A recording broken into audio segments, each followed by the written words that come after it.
Welcome to Epic Tale Network. Sleep well, and don't forget to like and subscribe. Eels as currency in medieval England. During the medieval period in England, the use of unconventional forms of currency was not uncommon, and one of the more fascinating examples is the use of eels as a medium of exchange, particularly in the context of rent payments. Unlike modern currency, which primarily consists of coins and banknotes, standardized by a central authority, medieval currencies were often adapted to local economies and available resources. This meant that people sometimes exchanged goods and services directly and in certain regions. This extended to using livestock, grain, or in this case eels, to fulfill obligations or debts. The phenomenon of eel-based payments offers a unique glimpse into the economic and social structure of medieval England, as well as the environmental conditions that enabled such practices. Records from medieval England reveal that eels were regularly used to pay rent to landlords, particularly in regions where the fish were plentiful. In fact, these rent payments were often substantial. Documents from the era indicate that peasants and tenants could be required to pay hundreds or even thousands of eels to satisfy annual rent obligations. This wasn't just a small-scale local custom. Instead, it was a widespread practice documented across various parts of the country. The persistence of eel-based payments over many years highlights the adaptability and diversity of medieval economic practices, especially in comparison to modern-day economies, where money in the form of standardized currency is the sole medium of exchange. One reason eels became a preferred form of currency was their abundance and accessibility. Rivers and marshes across England, particularly in regions like East Anglia, were rich in eel populations, making them an accessible resource for people living in these areas. Eels were relatively easy to catch in large numbers, often through methods like trapping or netting, making them a practical commodity for people who needed a dependable way to pay their dues. This abundance of eels allowed even those without significant wealth or land to have a means of fulfilling their economic obligations. Eels were resilient, able to survive in various aquatic environments, and they could even be stored alive for extended periods, allowing them to be transported and handed over at different times of the year. The resilience of eels and the relative ease of catching and storing them made them a practical choice for a medium of exchange. Aside from practical reasons, the use of eels in economic transactions also had cultural and symbolic significance in medieval England. Rivers and aquatic resources were integral to both daily life and local economies. Fishing rights and access to rivers were valuable, and control over these resources was often granted to wealthy landowners, the church or the crown, by requiring eels as rent payments. Landlords and nobles could reinforce their control over valuable natural resources and exert influence over the local populace. This arrangement often meant that tenants who paid their rent in eels would need to obtain the necessary fishing rights from their landlords, further emphasizing the interdependence between peasants and the landowning class. Moreover, eel-based rent payments were recorded meticulously, often in official documents known as pipe rolls or rent rolls. These records catalog the obligations and payments of tenants, sometimes including specific quantities of eels owed, delivery schedules, and the locations from which the payments would be sourced. Such records indicate that eel payments were not just informal or temporary arrangements, but rather a formally recognized practice embedded in the economic fabric of medieval English society. This documentation provides modern historians with a fascinating window into the economic relationships of the time and highlights how local resources influenced broader economic systems. The use of eels as currency also reflects the highly localized nature of medieval economies. In many cases, economies were self-sufficient, relying on the resources available in the immediate vicinity. Transporting goods over long distances was challenging and costly, so economic transactions were often limited to what could be sourced locally. This decentralized system of currency allowed regions to adapt their economic practices to their unique environments, making use of available resources such as timber grain, or in this case, eels. Such a system stands in stark contrast to the standardized monetary economies that dominate the modern world, where governments control the production and value of currency. While it may seem strange today to think of paying rent with eels, this practice was a logical solution to the economic realities of the time. It illustrates the flexibility of medieval economic systems and the ways in which people adapted to their local environments. Obligations, moreover, it highlights how essential natural resources were to medieval life, not just for sustenance, but also as a form of wealth and a means of meeting obligations. The transition away from eel-based currency came as England's economy began to modernize. The growth of urban centers, increased trade, and the rise of a more centralized monetary system eventually led to the decline of such localized and resource-based currencies as coinage became more standardized and widespread practices like paying rent with eels fell by the wayside, replaced by the use of minted currency. Nonetheless, the historical records of eel payments remain as a testament to the resourcefulness of medieval communities and the ways they adapted their economies to their natural surroundings. The use of eels as rent payments in medieval England offers a fascinating insight into a world where economic practices were closely tied to local resources and environmental conditions. This unique form of currency reflects the adaptability and resilience of medieval economies, as well as the importance of rivers and aquatic resources in daily life. While modern economies are dominated by standardized currency systems, the eel payments of medieval England remind us of a time when wealth was defined by what nature provided and economic obligations were met through ingenuity and adaptation.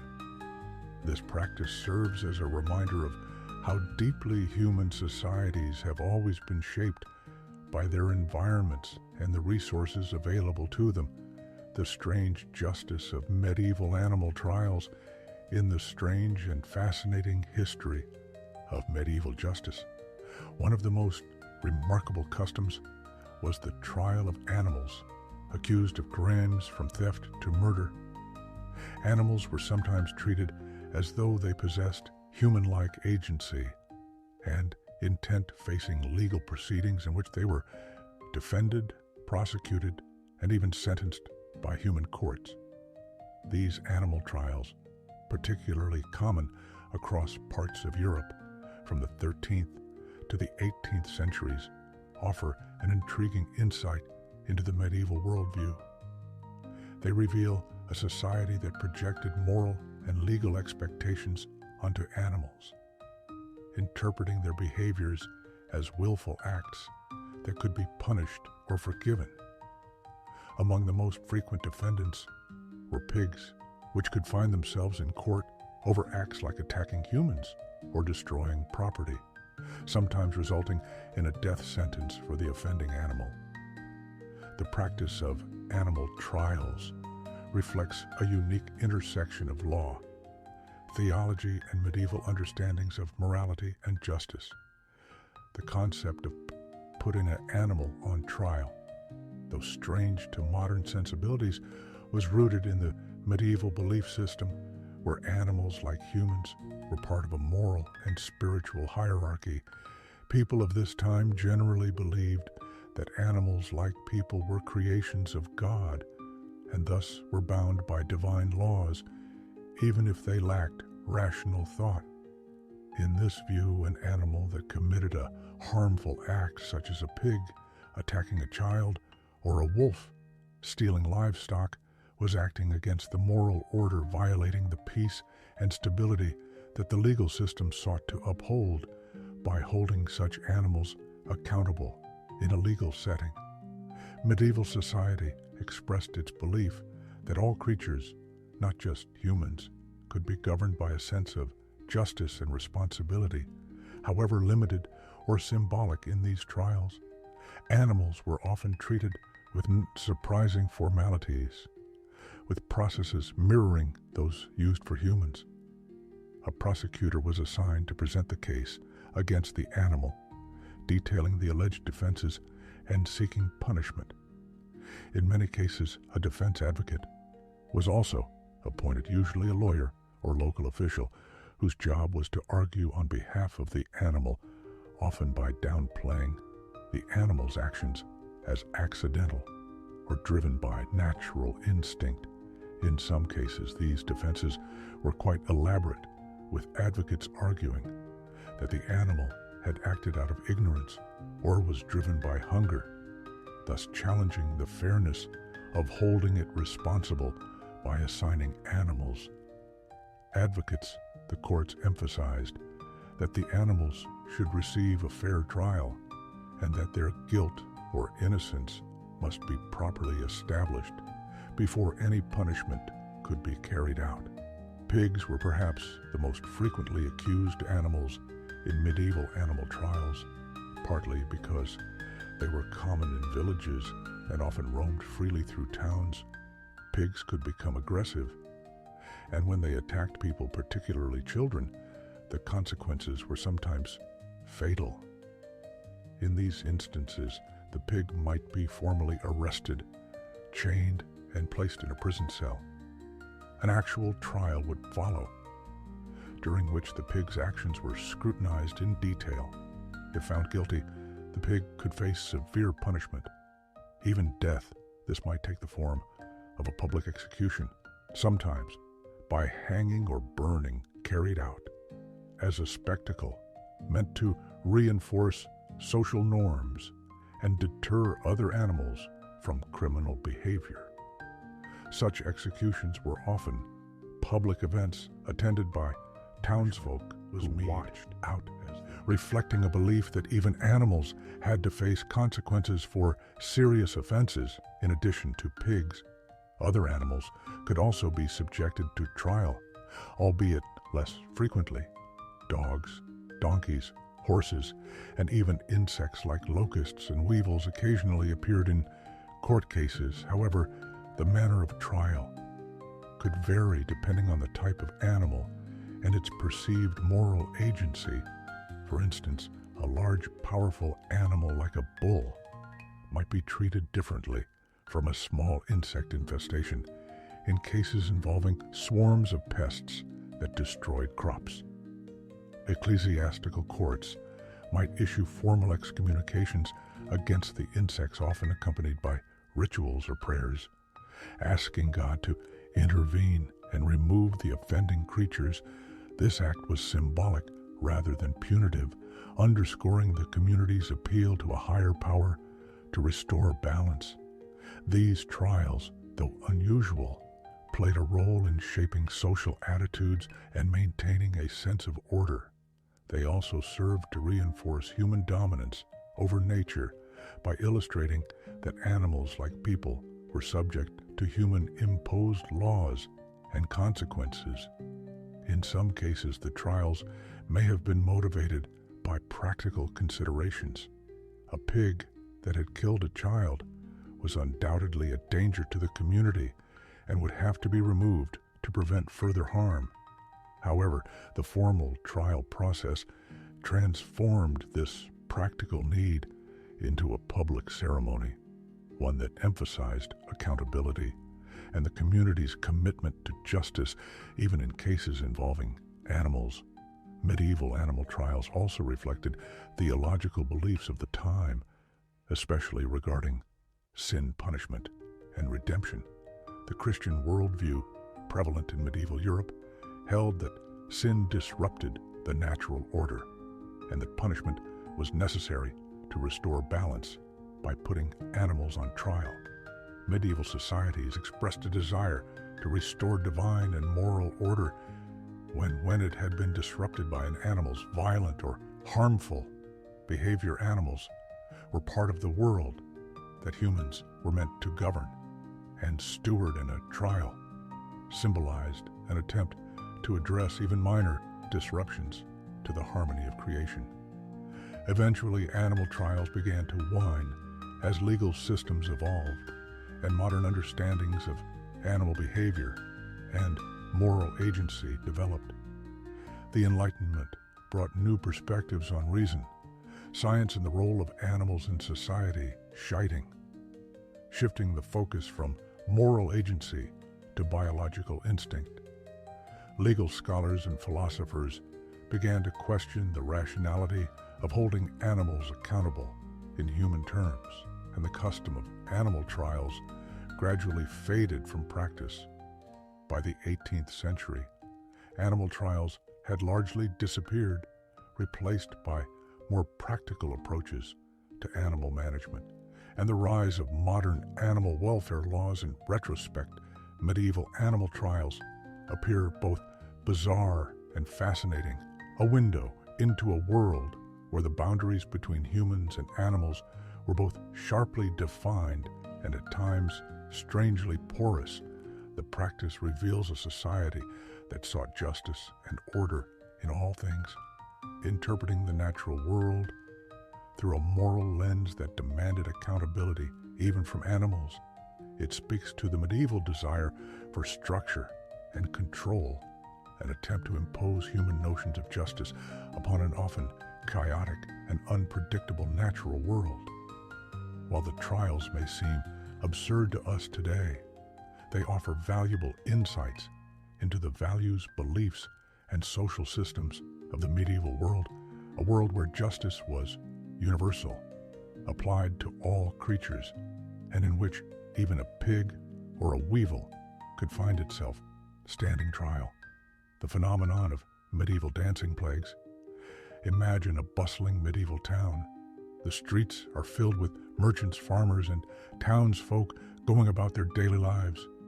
Then suddenly, something bizarre happens. One person begins to dance, not joyfully or gracefully, but frantically, uncontrollably, as the minutes turn into hours and the hours into days. More and more people join in. Soon, hundreds are swaying, spinning, and stamping their feet. Seemingly unable to stop, they dance until they collapse from exhaustion or succumb to their exertion. This wasn't a scene from a fevered dream or a strange theatrical play. It was a real historical event, one of many outbreaks known as dancing plagues. These peculiar events, which occurred in medieval Europe, have left historians and scientists puzzled for centuries. The most infamous of these incidents took place in Strasbourg in 1518, where dozens, even hundreds of people danced uncontrollably for days. What could possibly have caused such a bizarre phenomenon? Let's explore the history, the theories, and the strange cultural context of the dancing plagues. The phenomenon of dancing plagues wasn't limited to one location, or time records show that between the 14th and 17th centuries, several outbreaks of uncontrollable dancing occurred across Europe. One of the earliest cases was recorded in 1374 along the Rhine River in what is now Germany. Groups of people would gather and dance compulsively until they collapsed from exhaustion. Some of these outbreaks lasted days, others weeks, and they often spread from town to town. The most famous incident occurred in July 1518 in Strasbourg, a city then part of the Holy Roman Empire. It began with a single woman known as Frau Tra, who stepped into the street and began to dance wildly. Her movements were erratic, with no music to accompany her and no apparent reason behind her actions. Within days, dozens of people had joined her. By the end of the week, the number had swelled to over 400. Historical accounts describe the dancers as frenzied, unable to control their bodies, continuing to dance even as their feet became raw and bleeding. Tragically, many danced until their bodies gave out, with some reportedly dying of heart attacks or strokes. Local authorities were baffled. At first, they believed the afflicted might recover if they simply danced it out. In a misguided effort to help, they hired musicians to accompany the dancers and even built a stage to accommodate the growing crowd. But instead of resolving the issue, these measures only seemed to fuel the frenzy. The dancing continued for weeks before it finally subsided, leaving the community shaken and bewildered. For centuries, scholars have tried to make sense of the dancing plagues. What could drive so many people to such extreme and uncontrollable behavior? Several theories have emerged, each shedding light on different aspects of the phenomenon. One of the earliest explanations was ergot poisoning. Ergot is a toxic fungus that grows on damp rye and other grains, producing compounds that can cause hallucinations, spasms, and convulsions. Essentially, it acts as a natural form of LSD-contaminated bread. A dietary staple at the time could plausibly have triggered strange and uncontrollable behavior among those who consumed it. However, skeptics of this theory argue that ergot poisoning typically causes convulsions and physical distress, not the kind of coordinated rhythmic movements seen in dancing plagues.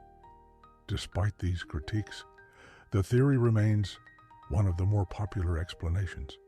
Another plausible explanation is mass psychogenic illness, or what we might call mass hysteria.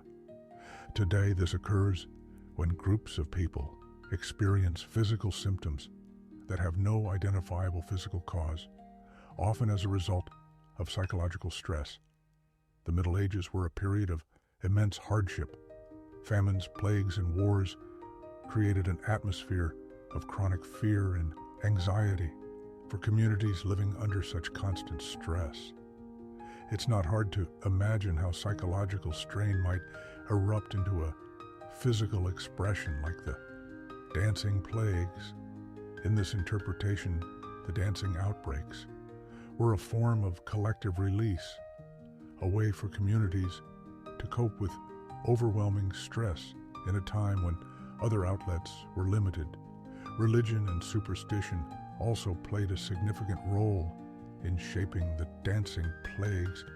Many medieval people believed the outbreaks were a form of divine punishment or a curse. In Strasbourg, the afflicted were thought to be suffering from Saint Vitus's dance, a condition associated with the wrath of Saint Vitus.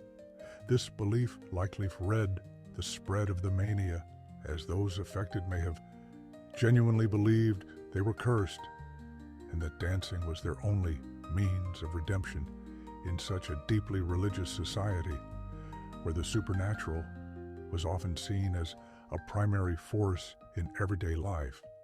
These beliefs provided both a framework for understanding the phenomenon and a means of perpetuating it. To fully understand the dancing plagues, we need to consider the cultural and social world of medieval Europe. Life at the time was in incredibly difficult. Communities were ravaged by disease, particularly the plague, which wiped out large swaths of the population. Famine was common, wars were frequent, and medical knowledge was rudimentary. These hardships created a constant backdrop of fear and uncertainty. At the same time, medieval society was steeped in religious fervor and superstition. People often interpreted their world through the lens of divine will or supernatural forces, a natural disaster, a failed harvest, or even a strange illness might be seen as a sign of God's displeasure or the work of demons. It's within this context that the dancing plagues must be understood, whether driven by psychological stress, physical poisoning, or religious belief. The outbreaks were deeply shaped by the world in which these people lived. The way authorities responded also reveals much about the era. Their initial solution to encourage more dancing seems bizarre by modern standards, but it reflects their understanding of the problem. They believed that by indulging the afflicted dancers, they could cure them. When this approach failed, they turned to religious remedies such as pilgrimages, prayers, and exorcisms to banish what they saw as supernatural influences. These measures, while ineffective by today's standards, were consistent with the beliefs and practices of the time. Despite the dancing plagues remains a mystery. It's likely that no single explanation fully accounts for the phenomenon. Instead, the outbreaks may have been the result of several factors: a perfect storm of stress, superstition, and social contagion. What makes the dancing plague so fascinating isn't just their strangeness, but what they reveal about human nature. They remind us that our behaviors, rational or not, are deeply influenced by the world we live in. They show how fear, faith, and shared experiences can shape our actions in extraordinary ways. The dancing plagues may be relics of the past, but their echoes can still be felt today. They serve as a haunting reminder of the thin line between order and chaos, between mind and body, and between the rational and the inexplicable. So, the next time you hear a song that makes you want to dance, take a moment to reflect on those who danced and couldn't stop. Why medieval people rarely drank water in the medieval world. A glass of clean, fresh water was a rarity, unlike today, where potable water is considered essential and widely available. In much of the world, water in medieval Europe was often contaminated and unsafe to drink. Rivers and wells, the primary sources of water, were frequently polluted by human waste, animal runoff, and industrial activities like dyeing and tanning, faced with the risks of disease from consuming such water. Medieval people turned to safer alternatives: ale, wine, and cider. Even children consumed these beverages, often in diluted forms, as part of their daily diet. This reliance on alcoholic beverages as a substitute for water reveals much about the challenges and ingenuity of medieval life. Contaminated water was a serious and ever-present danger in medieval Europe. In densely populated areas, rivers and streams often became dumping grounds for waste. Without modern sewage systems, human and animal waste frequently found its way into the same water sources people relied on for drinking, cooking, and washing. Wells, which might seem like a safer option, could also be tainted by groundwater. Contamination, or the seepage of pollutants drinking untreated water, carried significant risks, including dentrichera and other waterborne illnesses that could sweep through communities with devastating effects. In response to these dangers, people turned to alternatives they believed were safer beverages that had undergone some form of processing. Fermented drinks like ale, wine, and cider became staples of the medieval diet. The process of fermentation killed off harmful bacteria, making these drinks much safer than untreated water. The alcohol content in these beverages acted as a natural preservative, ensuring they remained drinkable for longer periods. In many cases, these drinks were less about intoxication and more about practicality and survival. Ale, in particular, was a cornerstone of medieval hydration.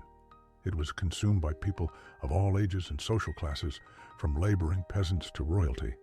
Unlike modern beers, medieval ale was often weaker in alcohol content, especially the versions brewed for daily consumption. This small ale, as it was sometimes called, provided hydration without the intoxicating effects of stronger brewed ale, was inexpensive to produce, and required basic ingredients: water, malted barley, and yeast, making it widely accessible. Brewing was a common household activity, particularly for women who often manage small-scale production for their families or local communities. Wine was another popular alternative to water, though it was more prevalent in regions where grape cultivation thrived, such as southern Europe. For those who could afford it, wine was a daily beverage consumed at meals and used in religious ceremonies to make it last longer and stretch its supply. Wine was often diluted with water. This practice not only made it more economical, but also provided a measure of safety. The addition of wine to water was believed to help purify. Its cider made from fermented apples or pears was another option, particularly in regions with abundant orchards. Like ale and wine, cider was valued for its safety and its ability to be stored for extended periods. It became especially popular in areas where grain was less abundant, providing a viable alternative to ale. Children, too, who drank these beverages, though often in diluted forms. It was common for children to consume weak ale or watered-down wine as part of their daily meals. In a time when clean water was scarce, parents believed that providing their children with these safer alternatives was essential for their health and survival. The consumption of alcoholic beverages by children may seem surprising by modern standards, but in the context of medieval life, it was a pragmatic choice dictated by necessity. Interestingly, the widespread consumption of these beverages also had social and economic implications. Brewing and winemaking were significant industries in the medieval economy, supporting countless workers and trade networks. Monasteries in the production of ale and wine monks were skilled brewers and winemakers, and their products often set the standard for quality in their regions. Brewing was also an important domestic activity, with women known as all-wives frequently overseeing production in their households or local communities. The reliance on ale, wine, and cider also influenced dietary habits. These beverages were often consumed alongside meals and provided a source of calories and nutrients, particularly for laborers who required substantial energy for their work. In some cases, herbs and spices were added to drinks for flavor and medicinal benefits, further integrating them into the diet and health practices of the time. Despite the practical advantages of fermented beverages, water was not entirely absent from medieval life. It was still used for cooking, washing, and occasionally drinking, especially in rural areas where natural springs or well-protected sources were available. In some cases, people would boil water to make it safer, though this was not a widespread practice due to the effort and resources required. For the most part, however, water was viewed with caution, and fermented drinks remained the preferred choice for hydration. The medieval aversion to water drinking highlights the resourcefulness of societies in adapting to their environments by turning to fermentation and brewing people developed a practical solution to the dangers of contaminated water, ensuring their survival in a challenging world. This reliance on ale, wine, and cider also shaped social practices, economic systems, and even cultural traditions, leaving a lasting legacy that can still be seen in the importance of these beverages in many cultures today in modern times. With access to clean water often taken for granted, it's easy to overlook the ingenuity of medieval solutions to a life-threatening problem. The story of why medieval people rarely drank water is a reminder of how necessity drives innovation, and how even something as simple as a drink can reveal the complexities of human history.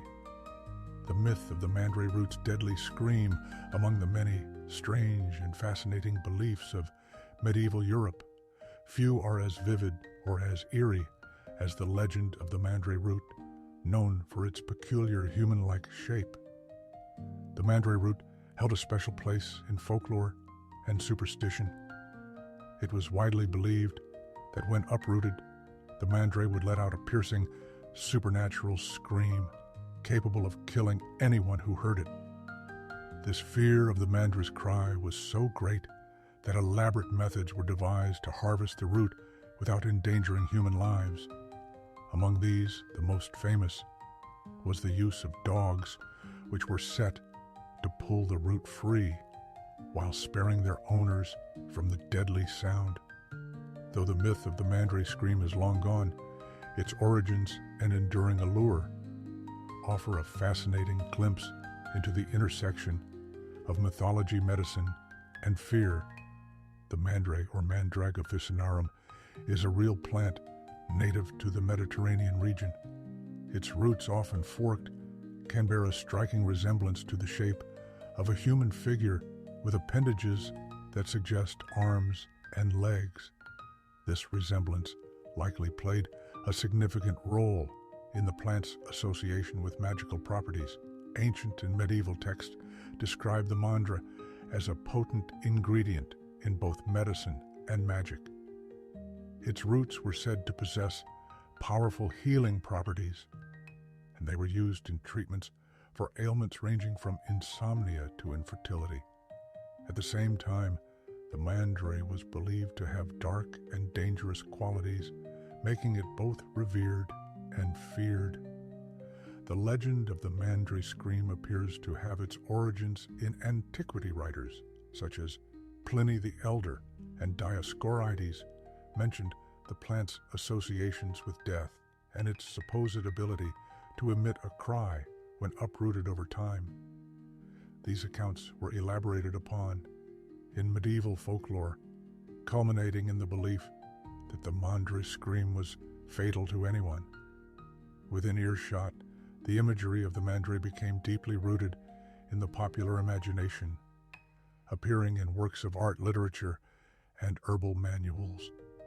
The plant's mysterious and anthropomorphic appearance made it an ideal subject for superstition, and its purported scream became a cautionary tale about the dangers of meddling with force is beyond human understanding.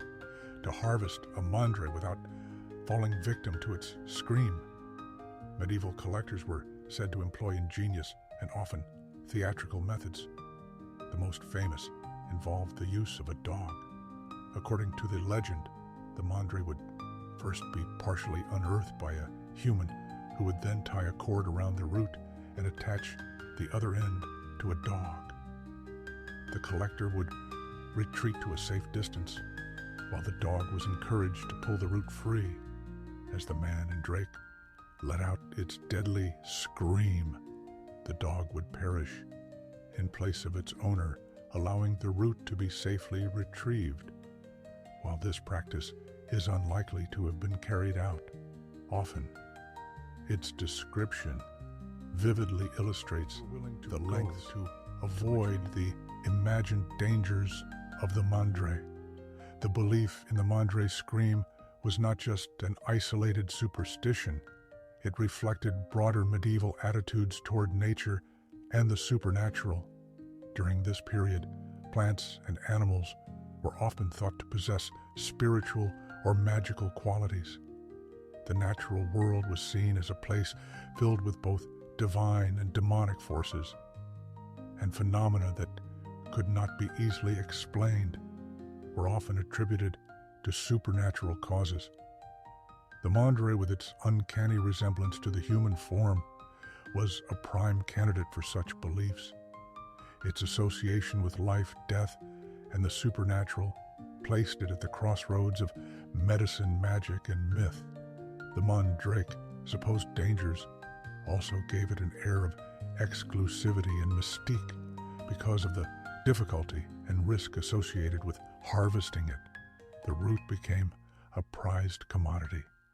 Wealthy individuals and practitioners of magic were willing to pay high prices for mandrakes, which were often sold as talismans or ingredients in magical potions.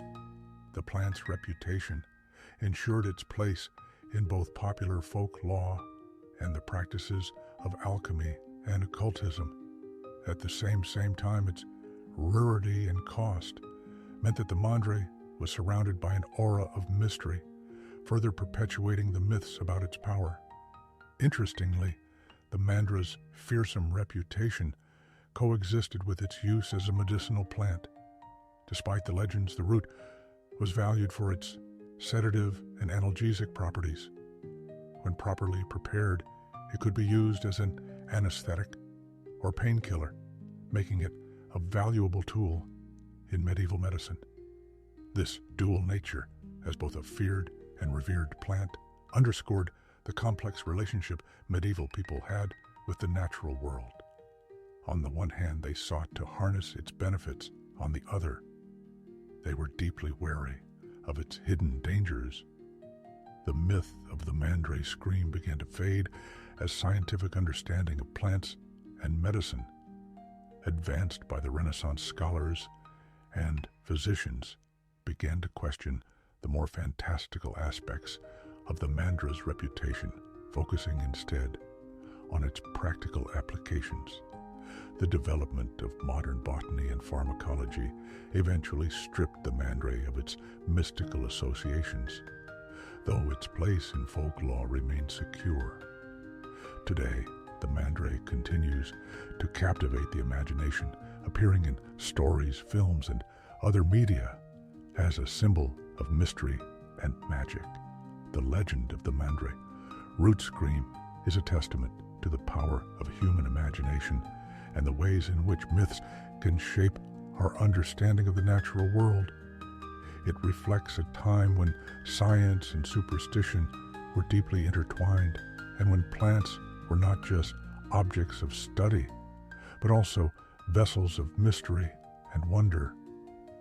While the idea of a screaming root may seem absurd to modern minds, it served an important function in its time, offering both a warning and an explanation for the unknown. Even today, the Mandrake remains a powerful symbol of the strange and magical intersection between nature and human belief, the strict codes of conduct for medieval knights.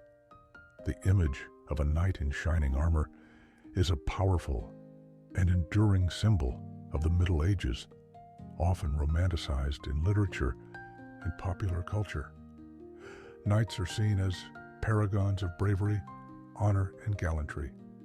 However, behind this idealized image lay a strict and complex code of conduct that governed nearly every aspect of a knight's life, known as chivalry. This code was far more than just a set of guidelines for proper behavior.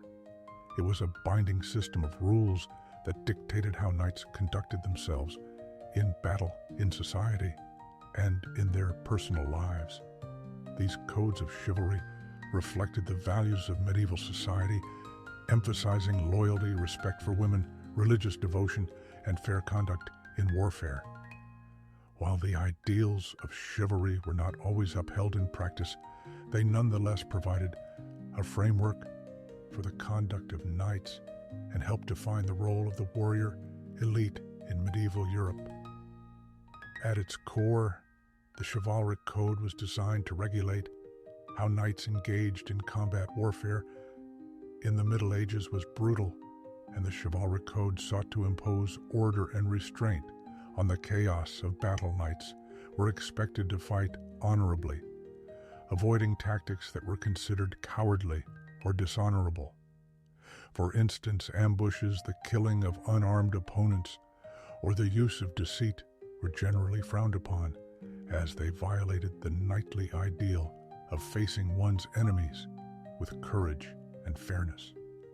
Knights were also encouraged to show mercy to defeated foes, particularly those of noble rank. Capturing a noble enemy for ransom was often considered more honorable and more profitable than killing them outright. Another key aspect of the chivalric code was the idea of fighting only those deemed worthy opponents. Not nuns were expected to engage in combat with other knights or warriors of similar status, rather than attacking commoners or defenseless individuals. This principle, while not always followed, reinforced the notion that knights belonged to rules and traditions. It also served to limit the scope of violence during times of war, as knights were discouraged from targeting non-combatants or causing unnecessary destruction outside of the battlefield. Cheval placed great importance on a knight's behavior. In society, loyalty was a central tenet of the chivalric code, and knights were expected to serve their lords and fulfill their feudal obligations with unwavering dedication. This loyalty extended to the church, as knights were often seen as defenders of the Christian faith. Many knights participated in religious wars, such as the Crusades, believing that their martial skills could serve a higher purpose in the defense of Christendom. The idea knight was both a warrior and a devout servant of God, embodying the dual values of martial prowess and spiritual devotion. The treatment of women was another crucial element of chivalry. The code dictated that knights should behave with courtesy and respect toward women, particularly those of noble birth. This aspect of chivalry is often associated with the concept of courtly love, a romanticized and highly ritualized form of admiration for an idealized lady. While courtly love was largely a literary construct, it reflected broader expectations that knights should act as protectors and supporters of women. In practice, this could involve defending a lady's honor, performing acts of service on her behalf, or demonstrating self-restraint and humility in her presence. However, it is important to note that the chivalric code was deeply tied to the social hierarchies of the medieval period. The emphasis on respecting and protecting women generally applied only to women of noble status. Common women were often excluded from the protections afforded by chivalry, and knights did not always adhere to the ideals of respect and courtesy when dealing with women outside the nobility. This disparity highlights the limitations and contradictions of the Celt's code, which was more aspirational than universally practiced. The education and training of knights were instrumental in instilling the principles of chivalry. From a young age, aspiring knights, known as pages, and later squires, were taught the values and behaviors expected of them. They learned not only the skills of combat, but also the social graces and moral lessons associated with chivalry. This education was often overseen by experienced knights, as well as by clergy, who emphasized the importance of faith and virtue. Through years of rigorous training and service, young men were molded into knights who were expected to embody the ideals of chivalry in their actions and character. Despite the high ideals of the chivalric code, the reality of medieval knighthood often fell short of these standards. Knights, like all humans, were subject to ambition, greed, and other flaws in times of war. The pressures of survival and the chaos of battle often led to behaviors that violated the principles of chivalry. Similarly, in their dealings with the lower classes, knights did not always act with the honor or restraint prescribed by the code. Nonetheless, the ideals of chivalry served as a guiding standard, shaping the expectations of knights and influencing how they were perceived by their peers and society at large. Over time, the concept of chivalry evolved, reflecting changes in medieval society and warfare as the feudal system began to decline and new forms of military organization emerged. The role of knights on the battlefield diminished. However, the ideals of chivalry endured, finding new expression in literature, art, and the emerging traditions of knighthood as a ceremonial institution. Even today, the legacy of chivalry can be seen in our modern notions of honor, respect, and fair play. The chivalric code was far more than a set of rules for medieval knights. It was a reflection of the values and aspirations of the society that created it by promoting ideals of honor, loyalty, and courtesy. The code sought to elevate the conduct of knights and distinguish them from ordinary warriors, while the realities of knighthood often fell short of these lofty ideals. The enduring power of the chivalric code lies in its ability to inspire. It reminds us of a time when even the fiercest warriors were expected to live by principles of morality and justice, striving to balance the demands of the battlefield with the ideals of a noble life. The reality of medieval trial by combat. The medieval legal system was steeped in traditions that might seem strange or even shocking by today's standards. But one of the most extraordinary practices was the trial by combat. In this form of legal resolution, guilt or innocence was determined not by evidence or testimony, but by physical combat between the accuser and the accused. The idea was rooted in the belief the righteous party emerged victorious. This method of trial was available to men and women alike, with specific rules and adaptations for participants. The practice of trial by combat reveals much about the medieval worldview, which saw justice as deeply intertwined with faith, honor, and physical strength. Trial by combat was a form of judicial duel, and its origins can be traced to Germanic legal traditions that predated the medieval period. By the early Middle Ages, it had become an accepted legal practice in many parts of Europe, particularly in regions influenced by Frankish and Anglo-Saxon customs.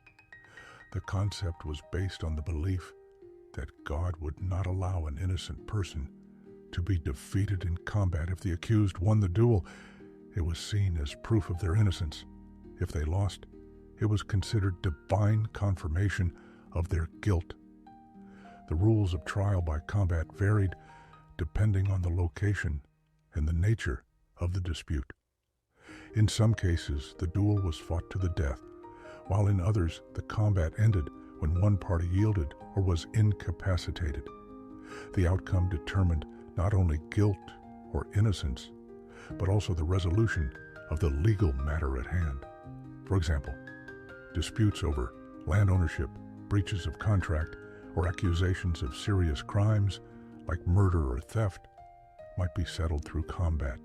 In cases where a party was physically unable to fight, such as the elderly or the infirm, they could appoint a champion to fight on their behalf. One of the more remarkable aspects of trial by combat was its inclusivity.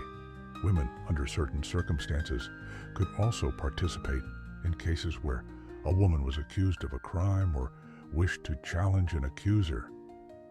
She could invoke the right to trial by combat. However, to account for the perceived physical disadvantage of women compared to men. Specific handicaps were sometimes imposed to level the playing field.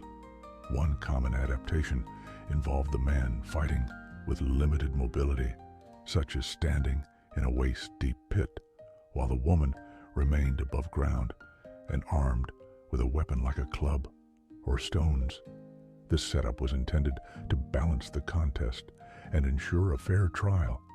At least by medieval standards, the weapons and equipment used in trial by combat were often specified beforehand and could vary based on local customs or the social status of the participants. Knights and nobles might fight with swords and shields, while commoners might use simpler weapons like staves or cudgels. The dueling ground was typically a designated area, such as a public square or a field, and the proceedings were often overseen by a judge or an official who ensured that the combat followed established rules. The spectacle of trial by combat was as much a social event as it was a legal proceeding. Large crowds would gather to watch the duels, and the outcomes could have significant social implications. Victory in combat was seen as a vindication not only of the individual's innocence, but also of their honor and reputation. Conversely, defeat or the refusal to fight could result in severe penalties, including execution, exile, or loss of property. Despite its popularity, trial by combat was not without controversy. Even in its own time, critics argued that it was inherently unfair, favoring the physically strong over the weak and making justice a matter of brute force rather than truth or evidence. The practice also raised theological questions. If both combatants were guilty or innocent, how could divine judgment be accurately reflected in the outcome? Nevertheless, the practice persisted for centuries, supported by its deep roots in medieval culture and its alignment with the values of honor, courage, and divine justice. By the late Middle Ages, trial by combat began to decline as legal systems evolved, and more emphasis was placed on evidence testimony and written laws. The rise of centralized judicial institutions and the influence of Roman legal traditions contributed to the phasing out of judicial duels. However, in some regions, the practice persisted into the early modern period. One of the last recorded instances of trial by combat in England occurred in 1818, when a man accused of murder invoked his right to combat. Although the case generated significant public interest, the court ultimately denied the request, marking the symbolic end of the practice. Today, trial by combat is often romanticized in literature, films, and popular culture as a dramatic and honorable way to resolve disputes. In reality, it was a system that reflected the value, views, and limitations of its time, a belief in divine justice, a reliance on physical strength, and a society deeply concerned with personal honor. While the practice may seem archaic and brutal to modern sensibilities, it offers a fascinating glimpse into the legal and cultural norms of the medieval world.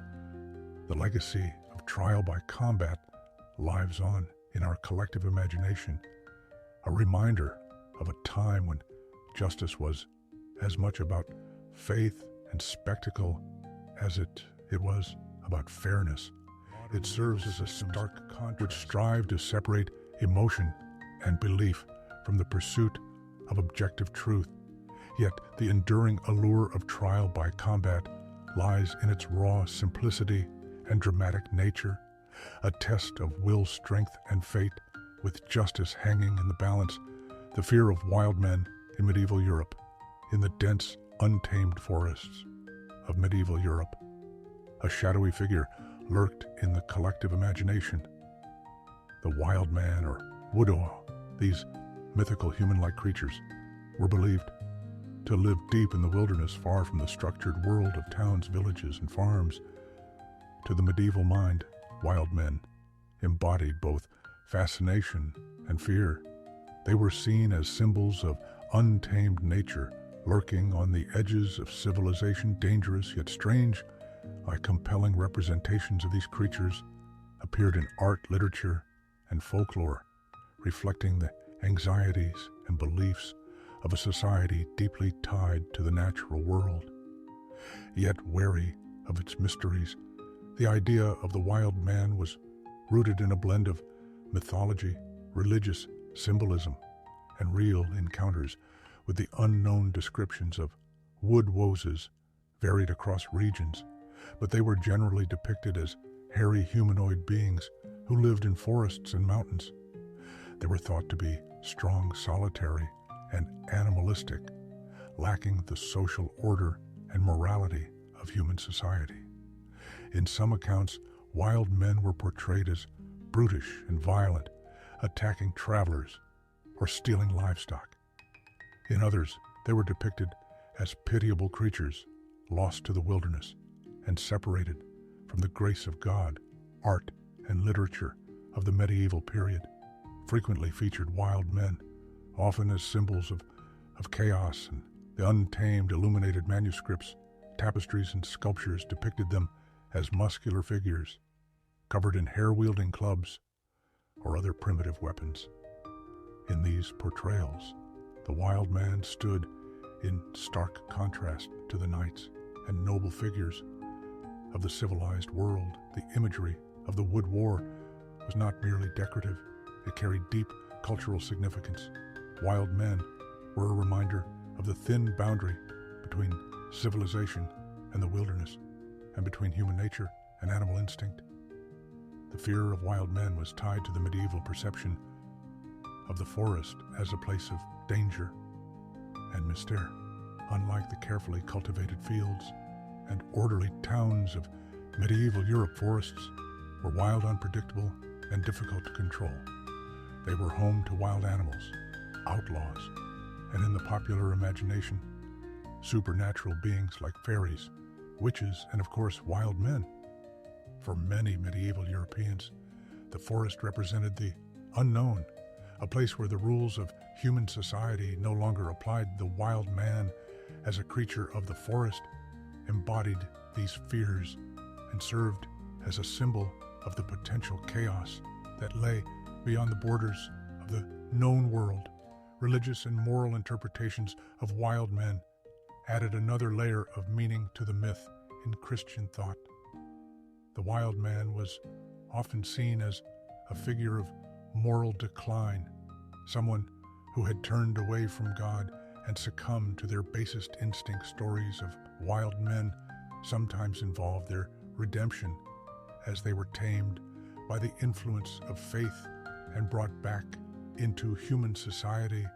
These tales reinforce the idea that civilization and piety were intertwined, while the wilderness was associated with sin and separation from God. At the same time, the wild man also carried a certain allure as a creature. Unbound by the rules of society, the wood represented freedom and raw power. In some stories, wild men were depicted as wise or noble figures, guardians of the natural world who lived in harmony with its rhythms. This duality, the wild man as both threat and ideal, mirrored medieval ambivalence toward nature itself.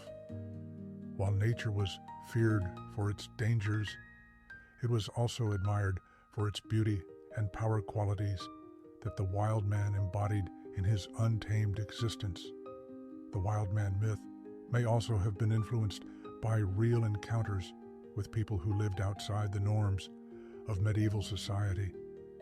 Hermits, vagabonds, or individuals with mental illnesses might have been perceived as wild men, particularly if they lived in remote areas or displayed unusual behavior. Additionally, sightings of large, hairy animals such as bears could have contributed to the belief in humanoid forest creatures. Over time, these elements, blended with folklore and artistic depictions, to create the enduring image of the wild man, medieval art and literature reflects the deep connection between people and their environment. During this period, in a world where nature played a central role in daily life, the wild man served as a potent symbol of the fears, desires, and moral lessons associated with the natural world. He was a reminder of humanity's vulnerability, caught between civilization and the untamed wilderness.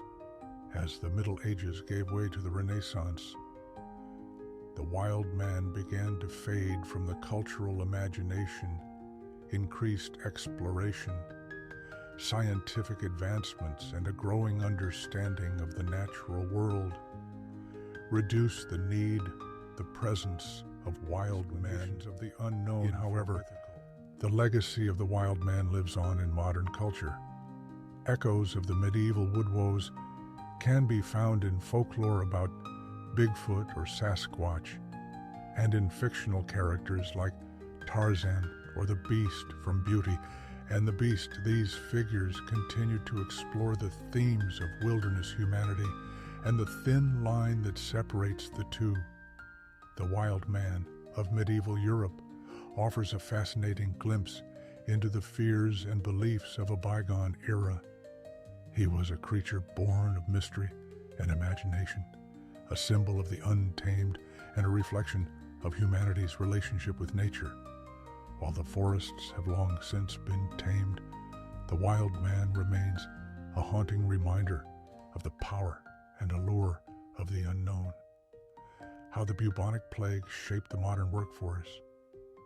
The bubonic plague, or the Black Death, was one of the deadliest pandemics in human history, killing an estimated 25 to 50 million people in Europe between 1347 and 1351. Its devastating impact on the population caused immeasurable suffering and upheaval, but it also brought about profound social and economic changes. One of the most significant legacies of the plague was its role in reshaping the workforce and laying the groundwork for the eventual decline of feudalism by drastically reducing the labor force. The Black Death gave surviving workers unprecedented bargaining power, enabling them to demand higher wages and better conditions. This seismic shift in labor dynamics marked the beginning of a transformation that would ultimately weaken the feudal system and pave the way for the modern workforce. Before the Black Death, European society was dominated by the feudal system, a rigid hierarchy in which land ownership was the foundation of wealth and power. Under this system, peasants, many of whom were serfs, worked the land in exchange for protection and subsistence. Serfs were bound to the estates of lords and had little freedom to seek better opportunities elsewhere. Labor was abundant, and lords wielded significant control over the workforce, dictating wages and conditions with little resistance. However, the Black Death disrupted this balance by killing an estimated 30% to 60% of Europe's population. The sheer scale of the death toll created a labor shortage so severe that it upended the traditional power dynamic between lords and workers, with fewer laborers available to till fields, harvest crops, and perform essential services. Surviving workers found themselves in high demand for the first time in generations. They could negotiate for better wages and improved working conditions. This newfound bargaining power allowed many peasants to escape the constraints of serfdom, as landowners were often forced to offer more attractive terms to retain or attract workers. In some cases, laborers abandoned their feudal obligations altogether, moving to towns and cities in search of better opportunities. The lab labor shortage also had a ripple effect on wages across various industries, skilled artisans, builders, and trades. people found themselves particularly valuable as their specialized skills were critical to the functioning of society. The increased demand for their expertise enabled them to command higher pay, and some even transitioned from working for lords to operating as independent contractors. This shift contributed to the gradual emergence of a more flexible and dynamic labor market. Governments and landowners, alarmed by the rising power of workers, attempted to resist these changes in England. For example, the government passed the Statute of Labourers in 1351, which sought to cap wages at pre-plague levels and restrict the mobility of peasants. Similar measures were enacted in other parts of Europe, but they were often difficult to enforce. Workers who were dissatisfied with their conditions could simply move to another region or take advantage of the growing opportunities in urban centers. The resistance of workers to these restrictions occasionally led to open rebellion, such as the Peasants' Revolt in England. In 1381, these uprisings underscored the growing tensions between the declining feudal order and the rising aspirations of the laboring class. The weakening of the feudal system also had profound implications for land ownership and agricultural practices. With fewer serfs available to work the land, many lords faced economic challenges. Some shifted to less labor-intensive farming methods, such as raising sheep for wool production, which required fewer workers than traditional crop farming. Others leased their land to tenant farmers who paid rent in cash rather than labor. These changes further eroded the traditional feudal relationship between lords and peasants, contributing to the gradual emergence of a market-based economy. The urbanization that followed the Black Death also played a key role in reshaping the workforce. As laborers flocked to towns and cities in search of opportunities, urban economies began to grow and diversify. The expansion of trade, commerce, jobs, and manufacturing, and spurred the rise of a merchant-class guilds which regulated trades and protected the interests of workers, gained prominence during this period, providing a framework for skilled labor and fostering the development of professional standards. These changes marked the beginning of a shift away from the agrarian economy of the feudal era toward the more dynamic and interconnected economies of the early modern period. The long-term consequences of these changes were profound.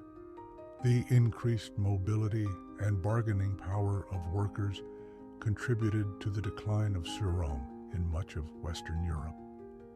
By the late Middle Ages, the rigid social hierarchies of the feudal system were beginning to give way to more fluid class structures where wealth and status were increasingly determined by trade, commerce, and individual achievement rather than by land ownership alone. The rise of a wage-based economy laid the groundwork for the modern capitalist system, where labor is a commodity that can be bought and sold on the open market. While the Black Death was undoubtedly a human tragedy of unimaginable scale, its impact on the workforce was a catalyst for scientific, social, and economic transformation. The labor shortages it created disrupted the established order, empowering workers and challenging the dominance of feudal lords. In the centuries that followed, these changes would continue to reshape European society, contributing to the Renaissance, the rise of the middle class, and the eventual emergence of modern democracies. The story of how the bubonic plague reshaped the workforce is a powerful reminder of how adversity can drive change. Out of the devastation of the Black Death came a new social and economic reality, one that recognized the value of labor and began to dismantle the structures of oppression that had defined medieval life. It is a legacy that underscores the resilience and adaptability of humanity, even in the face of profound loss. The Church and the Devil's Interval, a forbidden sound in music history.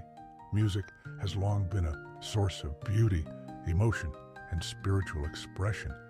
In medieval Europe, it played a central role in religious and cultural life, with the Church serving as the dominant force in shaping musical traditions. Yet, within this harmonious framework, one particular musical interval was deemed so unsettling, so discordant, that the Church took steps to restrict its use. This interval, known as the tritone, or the Devil's Interval, was believed to evoke sinister feelings and even the presence of evil.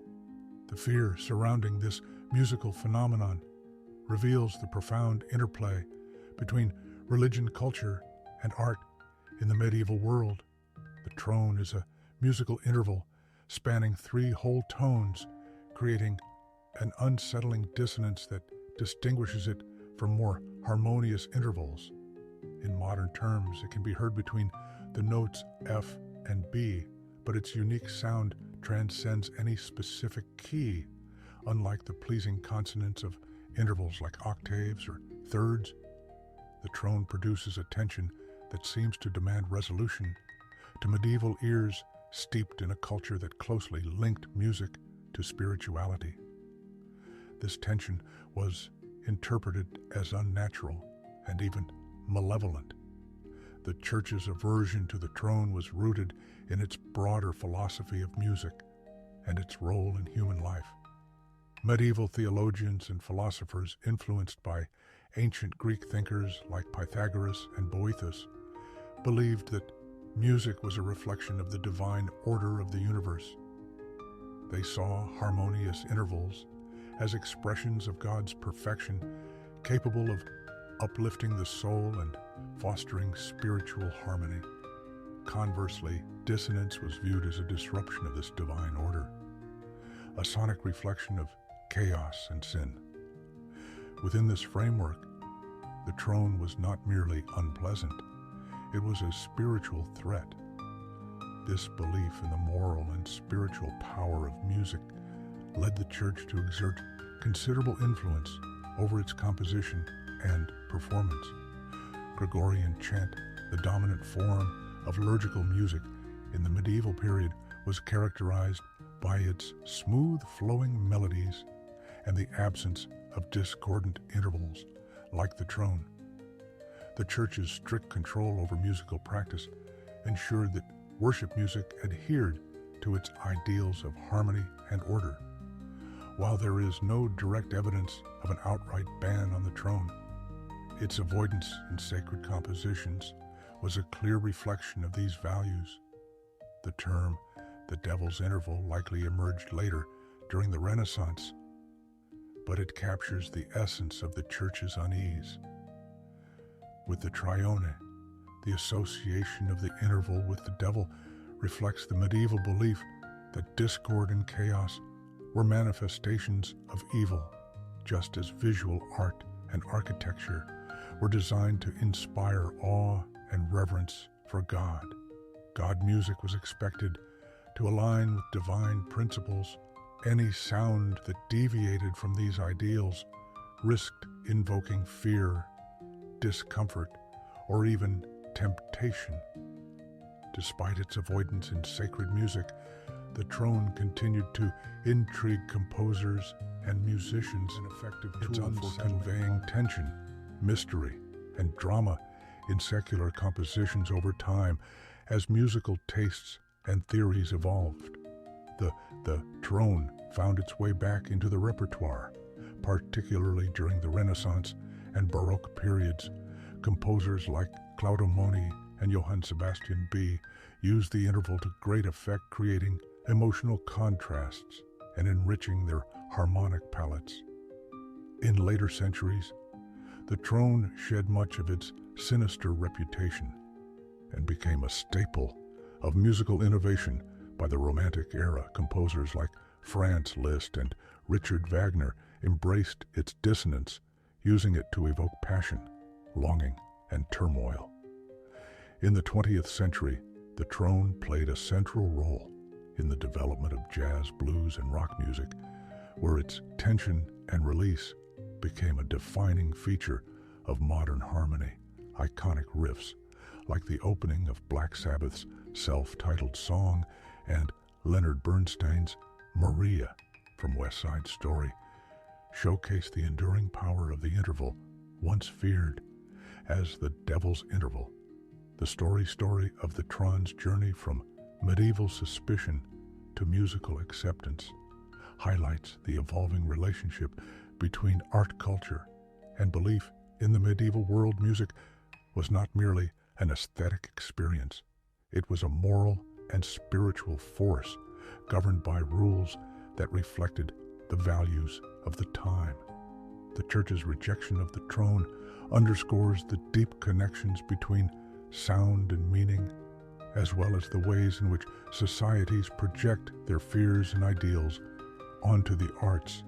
Today, the throne is celebrated for its unique ability to create tension and complexity, a reminder of music's capacity to evoke a wide range of emotions. What was once avoided as a harbinger of chaos is now embraced as a symbol of creativity and expression. The Tron's transformation is a testament to the power of music to transcend boundaries and reflect the ever-changing nature of human understanding. While it may no longer carry the weight of medieval fears, the Devil's Interval remains an evocative and fascinating chapter in the history of music. Medieval guilds and the birth of worker insurance in medieval Europe. Life was fraught with uncertainty. Illness, injury, or the loss of essential tools could devastate a craftsman or laborer, stripping them of their livelihood and plunging their families into poverty. Yet even in this challenging environment, communities found ways to mitigate risk and provide mutual support. One of the most remarkable examples of this was the role of guilds, which offered a form of insurance to their members. These guilds, associations of skilled workers and artisans, not only regulated trades, but also acted as an early form of worker protection, offering support in times of need. This system of mutual aid laid the groundwork for modern concepts of social security, and workers' compensation guilds were integral to medieval economic and social life.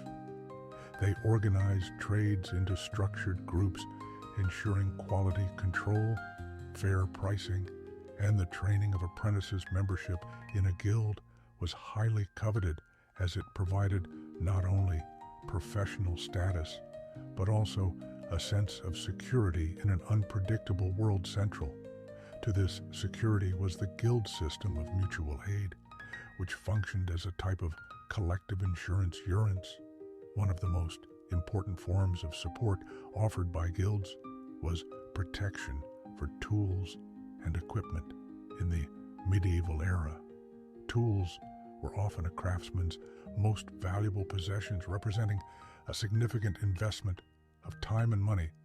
Losing or damaging these tools could mean an inability to work and earn a living. To address this risk, many guilds established funds to help members repair or replace their tools.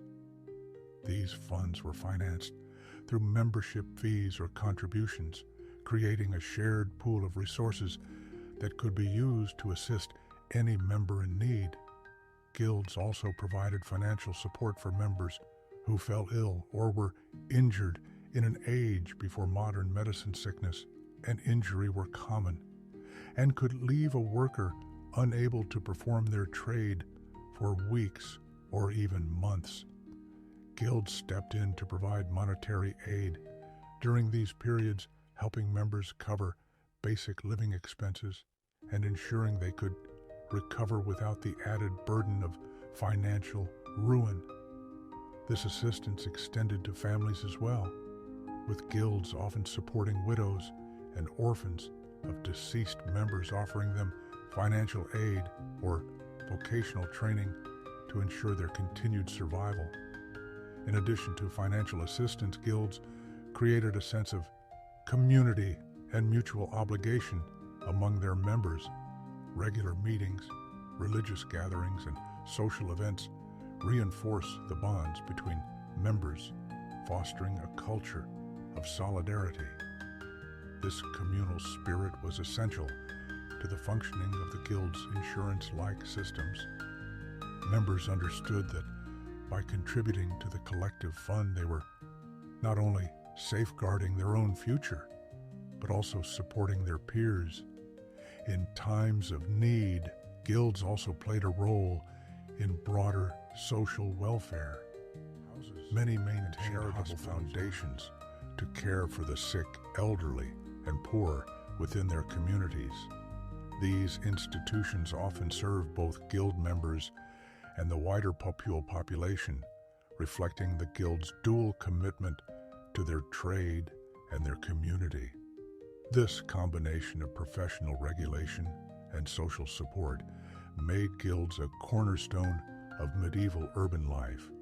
The religious dimension of guilds further reinforced their role as providers of support. Many guilds were associated with patron saints and engaged in collective worship, and charity members believed that their contributions to the guild's mutual aid funds and charitable activities were acts of piety, helping to secure their salvation. This blending of economic and spiritual concerns made the guild support systems both practical and deeply meaningful to their members. While guilds primarily served urban trades, people, and artisans, their practices influenced broader developments in social welfare.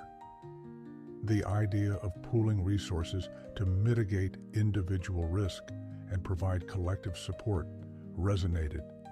Beyond the guild system, over time, these principles evolved into more formalized systems of insurance and social security, shaping the policies of governments and trade unions.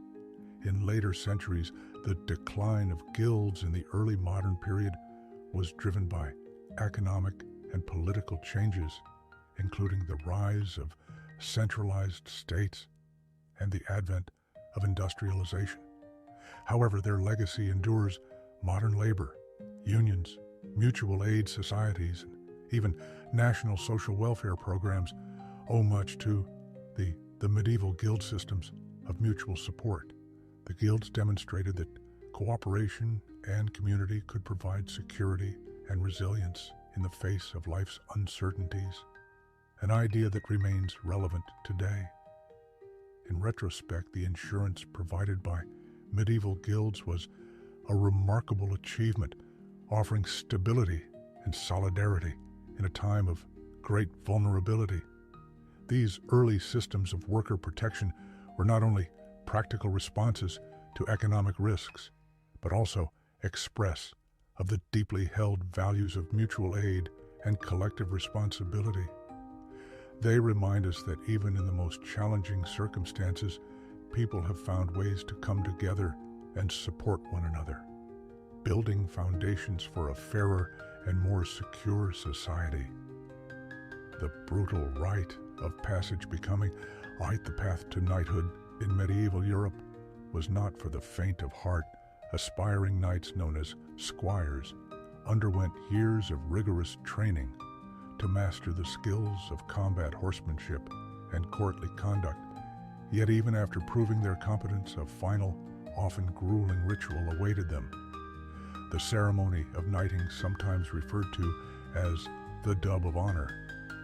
While this event is often romanticized as a moment of solemn recognition and noble transformation, it could be physically brutal, reflecting the demanding and dangerous life of a knight. Among its rituals, with was a symbolic blow to the neck or shoulders, a striking gesture that encapsulated the hardships, discipline, and resilience expected of a knight.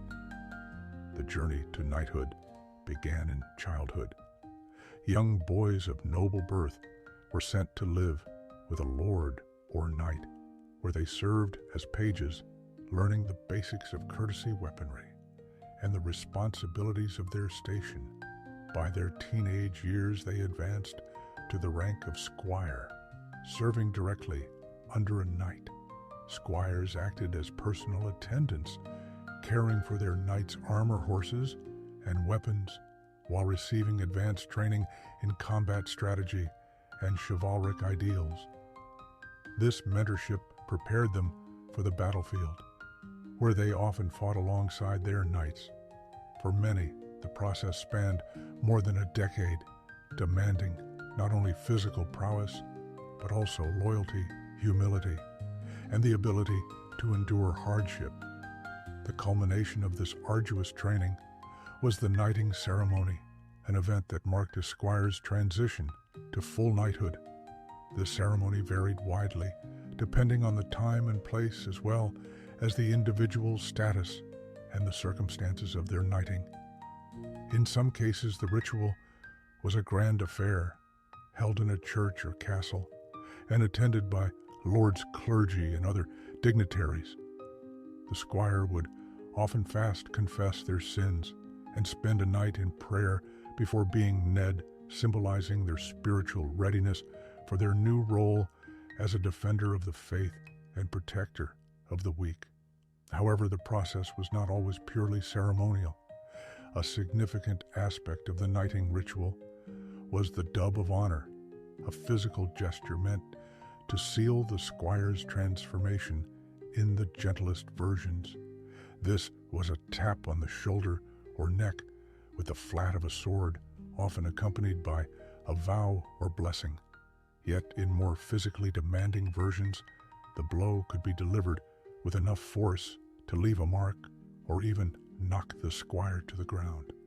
This was not an act of cruelty, but rather a symbolic gesture meant to emphasize the toughness and resilience required of a knight.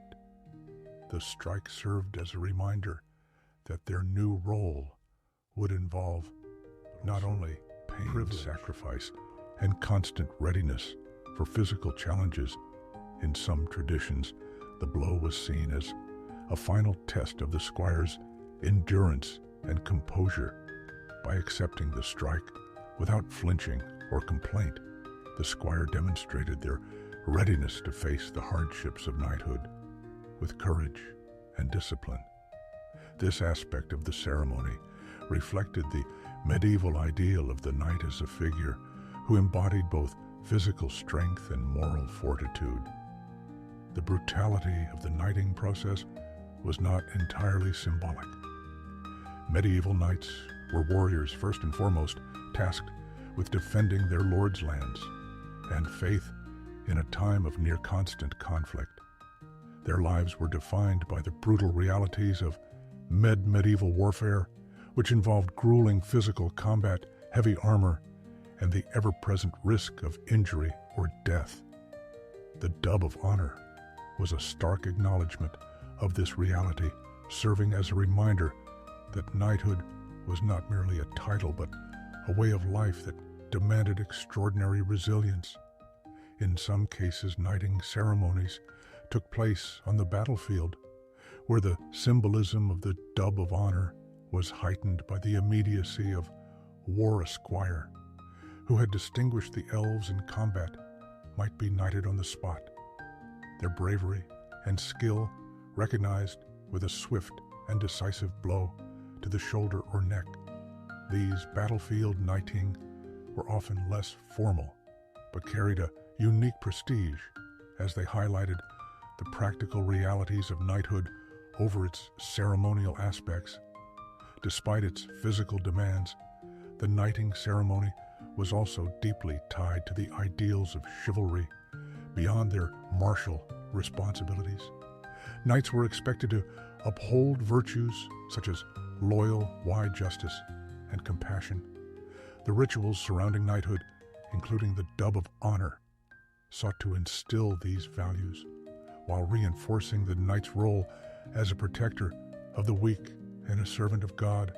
The physical trials of the ceremony were balanced by spiritual elements, creating a rite of passage that was both practical and aspirational over time. As the role of knights evolved and the realities of medieval warfare changed, the physical intensity of knighting ceremonies diminished by the late Middle Ages. The dub of honor had become more symbolic, often reduced to a light tap with a sword during a formal ceremony. However, the legacy of the earlier, more brutal rituals remains a powerful reminder of the demanding and often perilous life of a medieval knight. The dub of honor was more than just a ritual. It was a physical and symbolic initiation into a life of service, sacrifice, and discipline. By enduring the blows of the knighting ceremony, a squire demonstrated their readiness to face the challenges of knighthood both on and off the battlefield. While the brutality of the rite may seem jarring to modern sensibilities, it reflected the harsh realities of the medieval world and the extraordinary resilience required of those who sought to defend it. Medieval castles as psychological weapons. Medieval castles were not just structures of stone and mortar, they were symbols of power dominance and strategic ingenuity. While their primary purpose was to serve as defensive fortifications, castles also played a significant role as psychological weapons with their towering walls, imposing towers, and commanding locations. Castles were designed to project an image of unassailable strength, demoralizing enemies before a single arrow was fired. Their very presence could shape the outcome of conflicts as much through intimidation as through actual military engagement. The strategic placement of castles was one of their most critical psychological features. Castles were often built on high ground, such as hills or cliffs, where they could dominate the surrounding landscape. This elevated position gave defenders a tactical advantage in spotting and repelling attackers, but it also sent a powerful visual message to would-be invaders. The lord who controlled this castle controlled the region for miles away. The silhouette of a castle on the horizon served as a reminder of the power and authority of its occupants. In addition to their locations, castles were designed to appear as formidable as possible. Thick stone walls, soaring towers, and massive gates were not only functional defenses but also visual statements of strength and permanence. Even if an enemy army managed to approach the castle, the sight of its defenses, moats, drawbridges, murder holes, and battlements could sap their morale. Attackers knew they faced not only a physical challenge, but also the psychological strain of prolonged sieges, which often required immense resources and could stretch on for weeks or months. The layout of a castle also contributed to its psychological impact. Castles were typically surrounded by outer defenses such as moats, curtain walls, and barons, creating layers of obstacles that forced attackers to contend with multiple lines of defense. Inside the walls, the central keep, or dungeon, loomed as the final stronghold, a daunting reminder of the defender preparedness. The symbolic weight of the keep was immense. It represented the heart of the castle and the determination of its occupants to hold out against any assault. For local populations, castles were symbols of security and authority, but for enemies, they represented an unyielding obstacle. The psychological effect of a castle often extended beyond the battlefield. During times of war or rebellion, the mere existence of a castle in a region could deter uprisings or discourage opportunistic attacks. Lords and kings understood this and often commissioned castles, not just for defense, but also as a means of projecting their dominance. Building a castle was a statement of power signaling to allies and rivals alike that the owner had the resources and influence to command such a structure. The psychological warfare of castles extended to sieges, which were as much about breaking the enemy's will as they were about breaching walls. Defenders used the castle's formidable appearance to bolster their own morale, while weakening that of the attackers. Castle inhabitants often displayed their strength and resilience through visible shows of defiance, such as firing arrows from battlements, pouring boiling oil through murder holes, or simply maintaining a confident presence. Atop the walls, the defender's ability to withstand an extended siege relied not just on physical defenses, but also on their ability to outlast the enemy's determination. Even after battles, castles served as reminders of conquest and control. When a lord or king captured a rival's castle, they often made modifications to emphasize their victory, such as adding larger towers or more ornate elements. These changes reinforced the idea that the new occupant was more powerful than their predecessor, cementing their dominance in the eyes of both allies and enemies. Castles, in this sense, were living monuments to the shifting tides of power in medieval society. The psychological power of castles was not limited to warfare. They also influenced the everyday lives of the people who lived near them. For peasants, the castle represented the authority of the local lord and the feudal system itself. Its presence was a constant reminder of their obligations and the protection they received in return for rival nobles and rulers. A castle on the border of their territory was a challenge, a statement of readiness to defend and expand over time as advances in military technology, such as gunpowder and cannons, made castles less effective as physical defenses.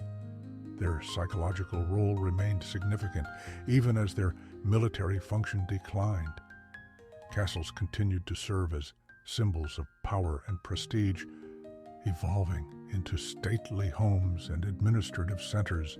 Their imposing architecture and strategic locations continued to evoke awe and respect, underscoring the enduring legacy of their design as psychological weapons. Medieval castles were far more than defensive structures. They were tools of psychological warfare designed to intimidate enemies, bolster defenders, and assert authority through their strategic placement. Imposing architect and layered defenses, they communicated strength and dominance, shaping the outcomes of conflicts without the need for direct confrontation. Their legacy as symbols of power and resilience endures a testament to the ingenuity and foresight of their builders in harnessing the mind as well as the battlefield. In their quest for control, the scandalous arrival of the fork in medieval Europe in a modern dining setting. The fork is so ubiquitous that its absence would be far more surprising than its presence, yet when the fork was first introduced to Europe in the 11th century, it caused a stir that went far beyond questions of etiquette to many medieval Europeans. This simple utensil was not only unfamiliar, but also scandalous, and in some cases even considered immoral. Its adoption faced resistance from both cultural norms and religious beliefs, with clergy condemning it as an insult to God. The controversy surrounding the fork offers a fascinating glimpse into the intersection of tradition, faith, and social change in medieval society. The fork's journey to Europe began in the Byzantine Empire, where it had been used for centuries as a practical and elegant eating tool. Byzantine nobles, particularly women, used small two-pronged forks to handle food, often avoiding mess and enhancing hygiene. These utensils were typically crafted from precious metals like gold or silver, marking them as symbols of refinement and sophistication. It was through marriage alliances between Byzantine and European royalty that the fork first appeared in Western Europe. One of the earliest and most infamous instances of the fork in Europe occurred in the 11th century, when a Byzantine princess, Maria Arelina, married into the Venetian nobility she brought with her. The custom of using a fork at meal, a habit that reportedly shocked her new peers, was viewed as both strange and excessive, a sign of vanity, unbecoming of a noble woman. According to accounts, she was even criticized by members of the clergy who denounced her as prideful and her practice as unnatural. The backlash against the fork was not merely a matter of resistance to change. It had deep religious undertones. In medieval Christian thought, eating was not just a physical necessity, but also a moral act, one that reflected humility and gratitude to God. Many clergy believed that food was a divine gift and should be handled with the natural forks of the human fingers, as intended by God. Using an artificial implement to eat, they argued, was an affront to divine design and bordered on sinful indulgence. This moral objection to the fork was compounded by its association with opulence and excess. In a society where many lived in poverty and simplicity was seen as virtuous. The fork's origins in Byzantine luxury made it a symbol of decadence. For some, its adoption by the European elite reinforced the perception that it was not merely impractical, but also morally suspect. Despite the resistance, the fork gradually began to find acceptance in certain European courts, particularly in Italy, where its association with refined dining began to outweigh its controversial reputation. Italian nobles appreciated the fork for its practicality, especially when eating foods like pasta, which were difficult to handle with fingers or knives over time. Italian merchants and diplomats played a role in spreading the utensil to other parts of Europe. The fork's acceptance was a slow process, often shaped by practicality rather than moral approval in the late medieval period. As table manners became more elaborate and the idea of personal hygiene gained prominence, the fork's utility became increasingly apparent. By the Renaissance, it was viewed as a mark of sophistication and civility, particularly among the upper classes. This shift was aided by prominent figures such as Catherine Dici, who brought Italian dining customs, including the use of the fork, to France. When she became queen in the 16th century, the fork's eventual widespread adoption reflected broader cultural changes in Europe.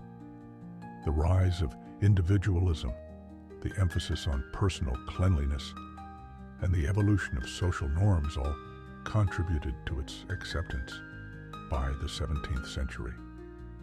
The fork was a common sight at noble and bourgeois tables across Europe, though it would take even longer for it to become standard in all social classes. The controversy surrounding the fork underscores the complex relationship between tradition and innovation in medieval society. What began as a scandalous and divisive object ultimately became an essential part of everyday life, highlighting how cultural norms evolve over time. The fork story serves as a reminder that even the simplest objects can carry profound social and moral significance, reflecting the values and anxieties of the societies that adopt them today.